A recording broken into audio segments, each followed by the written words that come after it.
entrem una miqueta a Mort a Menorca, la seva novel·la que va quedar finalista del primer Premi Carlemany, i que és una novel·la prou insòlita, no?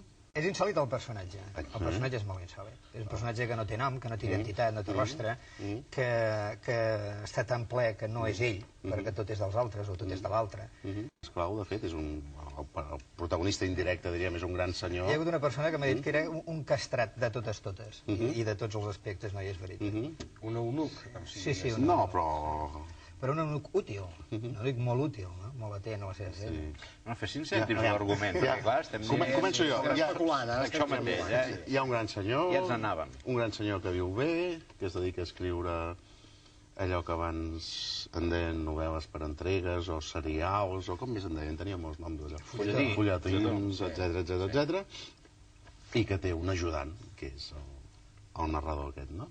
Ajudant que ell va comprar a la seva joventut, a la seva infància, pràcticament, i que el va fer educar a Suïssa, no a Salzburg, i que li fa grans serveis.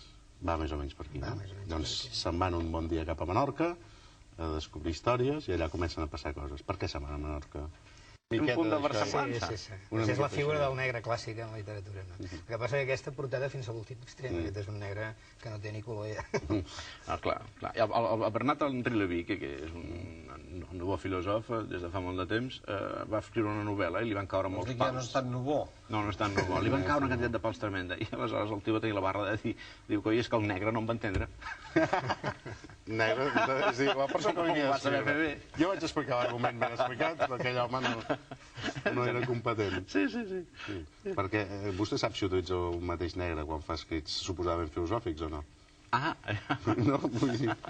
Clar, ara obre aquesta possibilitat. En qualsevol cas, tenim aquests personatges a Menorca i hi ha, diríem, l'ambient de l'illa de Menorca, un ambient tancat en aquell moment en una societat, es diu, les capes altes de la societat, el paper de l'església, tot plegat, se senten commogudes per la presència de l'estrany, no? Sí, la novel·la està ambientada al segle XV, per tant. No, el XIX. És un escriptor de fulletons que conviu amb aquest company seu i rep la visita d'un menorquí que l'informa d'un tema, vaja, es declara admirador seu i tal, i l'informa d'un tema de la novel·la que li pot interessar, que és un tema de fulletó, d'una història de rivalitats i d'amors i venjances a la Menorca del 18 o una cosa així.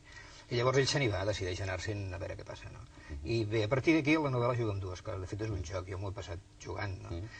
D'una banda és un joc literari, i l'altre és un joc de pistes, no? De com una història que sembla claríssima, els mateixos indicis és molt complicada, i són 7 o 8 històries alhora, no? I no saps mai a quina carta quedar-te. Sí, perquè ell va recorrent diferents personatges que li van donant diferents versions. Cada personatge va explicant la història segons li convé, però amb els mateixos indicis i amb les mateixes dades, no?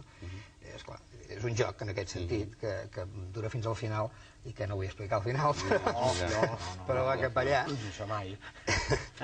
I d'altra banda el joc de la literatura, no?